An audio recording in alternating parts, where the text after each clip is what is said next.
Must must या modal auxiliary वर्बचा उपयोग हे केलेच पाहिजे या अर्थाने केला जातो. याची रचना सब्जेक्ट त्यानंतर मस्ट त्यानंतर वर्बचा फर्स्ट फॉर्म अशा प्रकारची असते. इतर मॉडल ऑक्झिलरी वर्ब प्रमाणेच याच्यामध्येही क्रियापदाचे पहिले रूप घेतले जाते.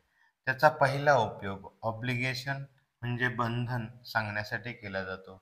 एखाद्या गोष्टीचं कंपल्शन, सक्ती किंवा एखाद्याची ड्युटी, कर्तव्य हे सांगण्यासाठी मस्टचा वापर होतो. You must come in time. तू वेळेत आलाच पाहिजेस. Student must complete their homework. विद्यार्थ्यांनी त्यांचा गृहपाठ पूर्ण केलाच पाहिजे.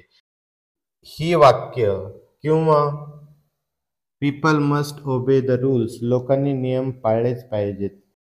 या वाक्यामधून नियम पाळण्याचे बंधन समजते, तर गृहपाठ पूर्ण केला पाहिजे याच्यामधून कंपल्शन किंवा ड्युटी समजते. प्रोहिबिशन प्रतिबंध किंवा एखाद्या गोष्टीची मनाई करणे. You must not waste your time. तू तुझा वेळ वाया घालवताच कामा नये. The patient must not eat sweet. रुग्णाने गोड खाताच कामा नये. या वाक्यांमधून वेळ वाया घालवण्यास किंवा गोड खाण्यास प्रतिबंध केलेला आहे किंवा मनाई केलेली आहे. पुढचे वाक्य पहा.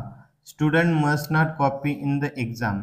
विद्यार्थ्यांनी परीक्षेमध्ये कॉपी करताच कामा नये. या वाक्यामध्ये सुद्धा कॉपीसाठी प्रतिबंध केलेला आहे किंवा मनाई केलेली आहे. मस्टचा पुढचा उपयोग स्ट्रॉंग रेकमेंडेशन, ॲडवाइस, शिफारस किंवा सल्ला सांगण्यासाठी. You must read this book. तू हे पुस्तक वाचायलाच हवे. We must work hard to get success. यश मिळवण्यासाठी आपण परिश्रम केलेच पाहिजे. For English you must use good dictionary. इंग्रजीसाठी तू चांगली डिक्शनरी वापरलीच पाहिजे. या वाक्यांमधून एखाद्या गोष्टीची शिफारस केलेली आहे किंवा सल्ला दिलेला आहे. त्यानंतर कन्क्लुजन, अंदाज किंवा अनुमान सांगण्यासाठी मस्टचा उपयोग होतो. He has not eaten anything. He must be hungry. त्याने काहीही खाल्लेले नाही, त्याला भूक लागलेली असेल.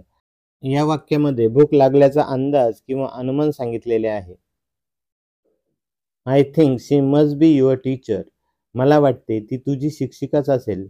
या वाक्यामध्ये ती तुझी शिक्षिका असेल या गोष्टीचा अंदाज केलेला आहे. अशा प्रकारे कन्क्लुजन सांगण्यासाठी म्हणजेच अंदाज अनुमान करण्यासाठी मस्टचा उपयोग होतो.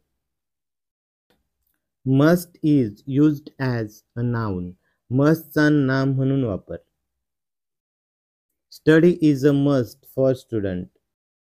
अभ्यास करणे हे विद्यार्थ्यांसाठी आवश्यक आहे. Daily exercise is a must for you. रोज व्यायाम करणे तुझ्यासाठी आवश्यक आहे. या वाक्यांमध्ये मस्टचा नाम म्हणून वापर करण्यात आलेला आहे.